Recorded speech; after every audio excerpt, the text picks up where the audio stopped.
Yeah, that's right. You see the shirt. I'm here to tell you exactly why Coca-Cola is superior to Pepsi. Coca-Cola is in the top 2 most recognizable brands in the entire country, in the entire world, and Pepsi is not even in the top 5. Coca-Cola has a better flavor, has a better branding, has a better influence, and has a better reach across this country and this globe. Pepsi is a stronger cola than Pepsi. Pepsi is nothing but a bottle of sugar. Coca-Cola has a strong taste, a strong flavor to it.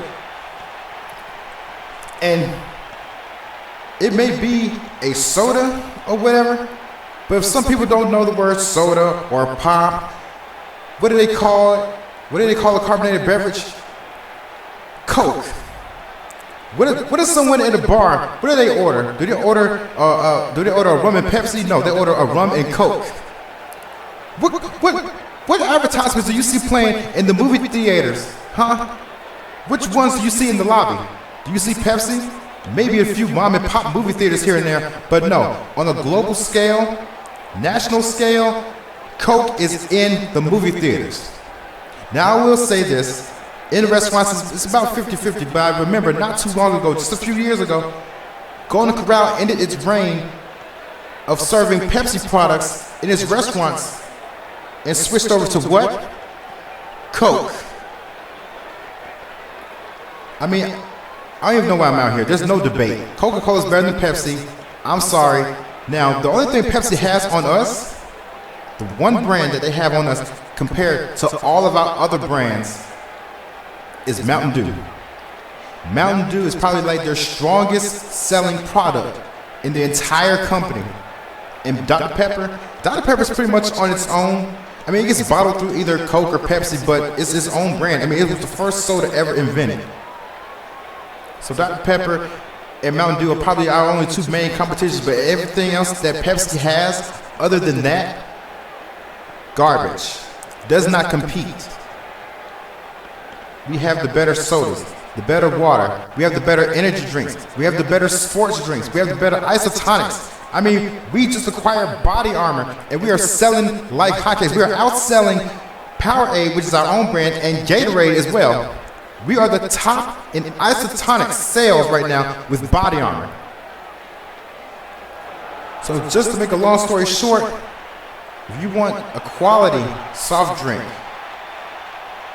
with quality brands from a quality company, Coca-Cola is your best bet because Pepsi is trash. Case closed.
You know, being in the United States Marine Corps, I learned a lot.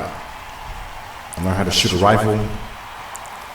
I learned how to use my uniform as a flotation device.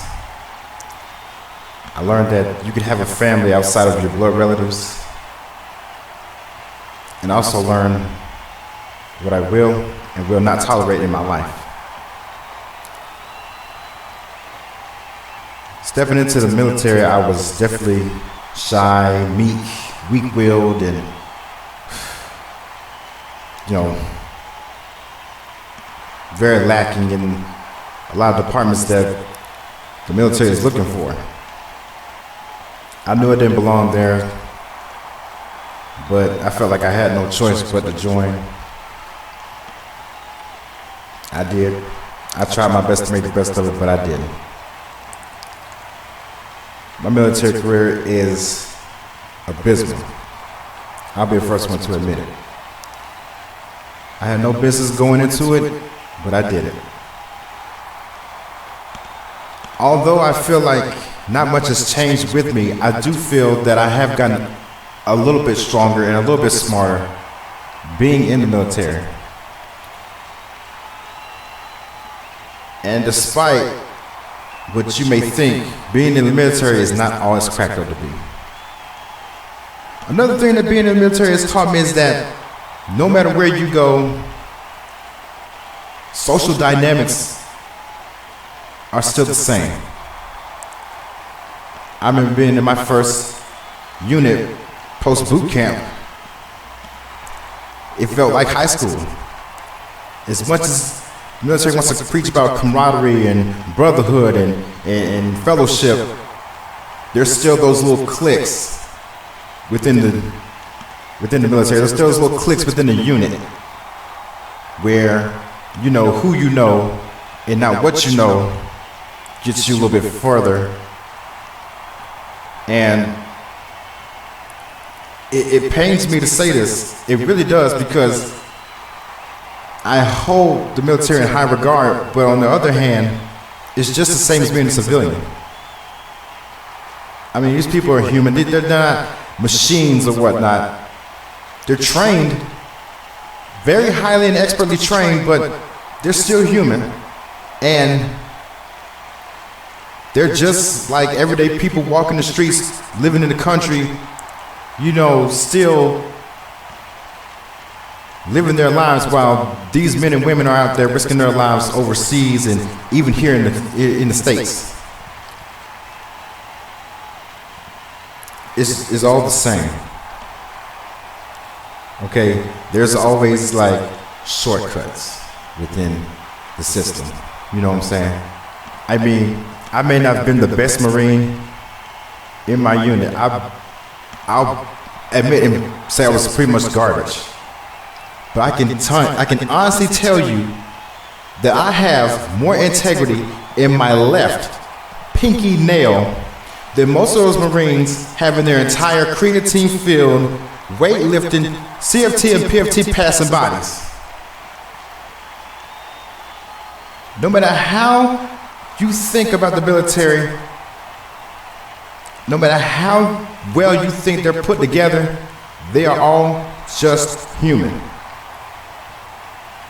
And any normal human has flaws.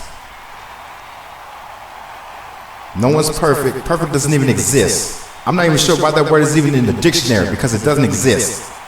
My career in the military has taught me so much. And it's reaffirmed that no one is perfect. It reaffirmed that no one is above anybody. No one is better than anybody. It just reaffirms that we are all the same, whether we're trash, or whether we're good, whether we're bad, whether we're great. We're all the same. We're on that same playing field. We just have different skill sets. That's all it is.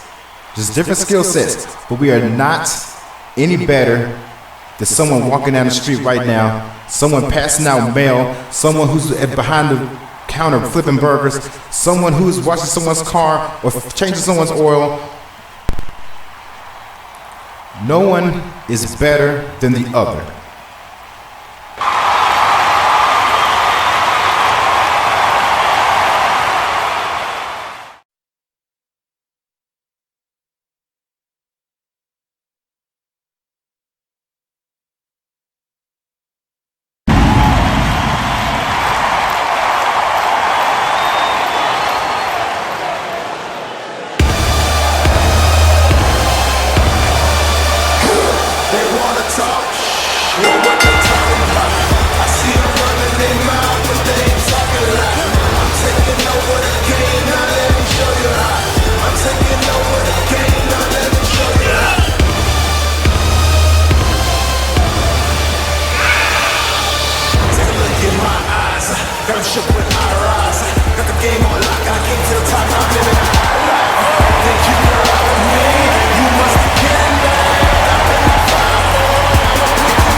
Quality, excellence, integrity, and respect.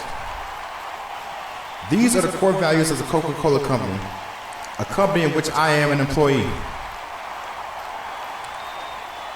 For over a century, we strive to make sure that we provide customers with the best products and the best customer service.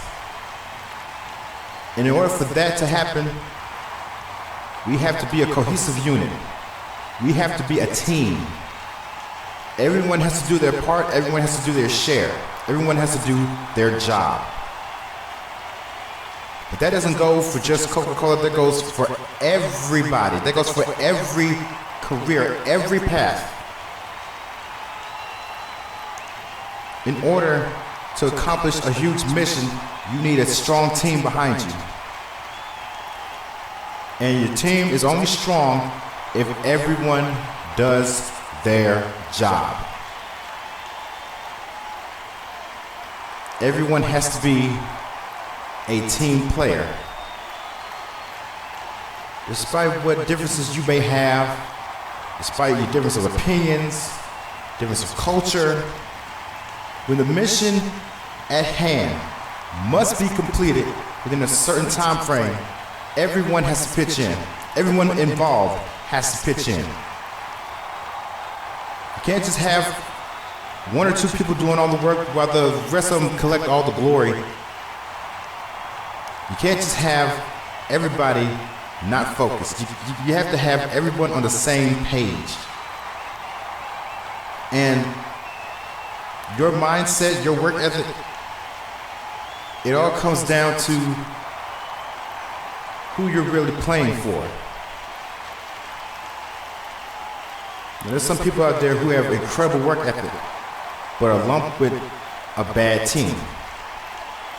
There are other people out there who don't want to be a part of a team, who want to do well, who can do well on their own, but crumble under pressure. Now, I may have gone off a little bit of a tangent here, but yes, sometimes people can accomplish a mission alone, and sometimes a team can't get the job done. But it all depends on that mindset. And what it all boils down to is that you have to figure out who you're working for, who you're playing for. Some people can get the job done on their own when the rest of the team slacks. But sometimes you need a team to accomplish a mission, because if one person takes on too much responsibility, they can crumble. But which is necessarily better?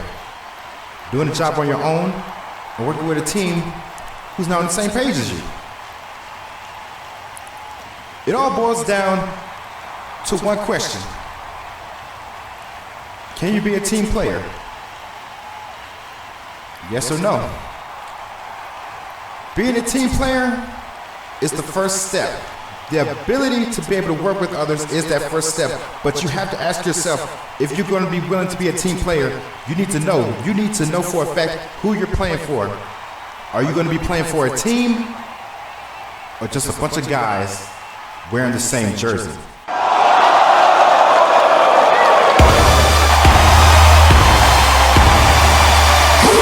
They wanna talk, well, what they talking about? I see them running their mouth, but they ain't talking loud.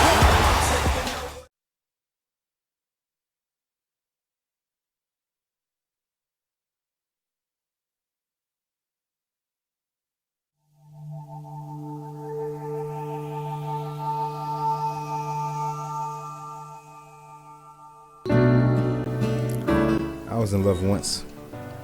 It's probably the worst 6 years of my life. That's 6 years I'll never get back. 6 years of wasted time trying to put my love and attention into someone who could care less.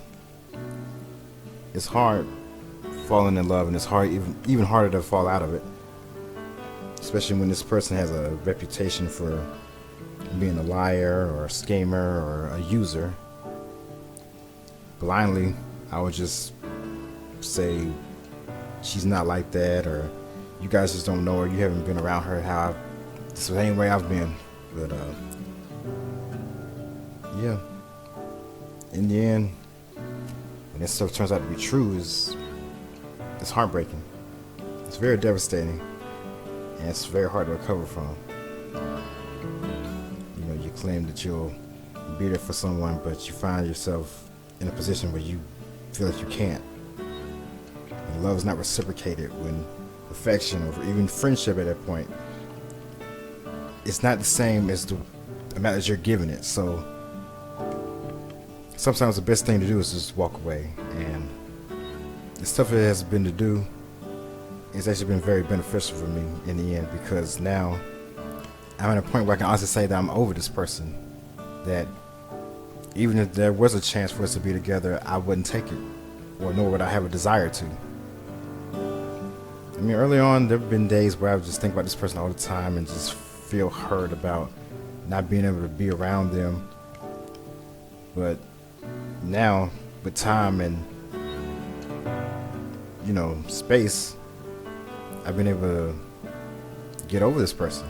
I've been able to focus more on my own life, and also not worried so much about the past anymore. So I'm grateful for the time that we spent together.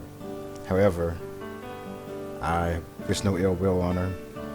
I wish her all the best, and I've moved on. I'm appreciative of the time we did spend together and the lessons I've learned from this situation, because now I can move forward and go into something new with a better understanding of how things work in terms of love and affection. So, thank you for everything.